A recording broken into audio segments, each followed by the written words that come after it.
2011 সালে তার সরকারের আমলে যে 10ই মে, আমার যতটুকু মনে পড়ে 10ই মে 2011 সালে খায়রুল হকের রায়ের মাধ্যমে, বিভক্ত রায়ের মাধ্যমে ত্রয়োদশ সংশোধনী বাতিল হয় এবং এরপরে পঞ্চদশ সংশোধনী পাশ হয়।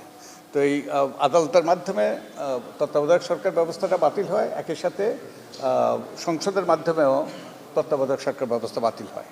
তো এখন এরপরে এটা অনেকেই ধরে নিয়েছে এটাই আমাদের নিয়তি, এটাই আর সবাই চুপচাপ। আমি আইনজ্ঞ নই, আমাদের অনেক আইনজ্ঞ এখানে এটা ধরে নিয়েছে এটাই হলো শেষ কথা। কিন্তু আমার কাছে খটকা লেগেছে, কারণ যে সংক্ষিপ্ত আদেশ দিয়েছিল 2011 সালের 10ই মে, আমার যতটুকু মনে পড়ে, সেখানে বলেছিল যে তত্ত্বাবধায়ক সরকারটা প্রসপেক্টিভলি করা হয়েছিল, প্রসপেক্টিভলি বাতিল করা হয়েছিল, ভয়েড করা হয়েছিল প্রসপেক্টিভলি, মানে ভবিষ্যতের জন্য। এবং পরবর্তী 2 নির্বাচন যে তত্ত্বাবধায়ক সরকারের অধীন হতে পারে। এবং পরবর্তীতে যে বিস্তৃত আদেশ, বিস্তৃত রায় দিলেন, যে পূর্ণাঙ্গ নয়, বিস্তৃত রায়, ওটাই পূর্ণাঙ্গ রায়, যে সংক্ষিপ্ত আদেশটাই পূর্ণাঙ্গ রায়, ওটারই বিস্তৃত রায় দিলেন এরপরে বেশ কয়েক মাস পরে। তারপর আমি একটা বই লিখলাম, আপনারা অনেকে দেখেছেন, যে তত্ত্বাবধায়ক সরকার ব্যবস্থা বাতিলের রাজনীতি। এটা টাইটেলটা ছিল তত্ত্বাবধায়ক সরকার ব্যবস্থা বাতিলের অপরাজনীতি।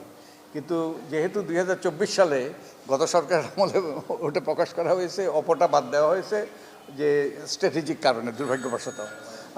তো ওটাতে আমি সবগুলো আর্গুমেন্ট তুলে ধরেছি, যে আদালতের রায়টা, যে খায়রুল হকের যে রায়টা, সেই রায়টা অসাংবিধানিক। আমি এই আর্গুমেন্টগুলো তুলে ধরেছি, এবং পঞ্চদশ সংশোধনীও এটাও অসাংবিধানিক।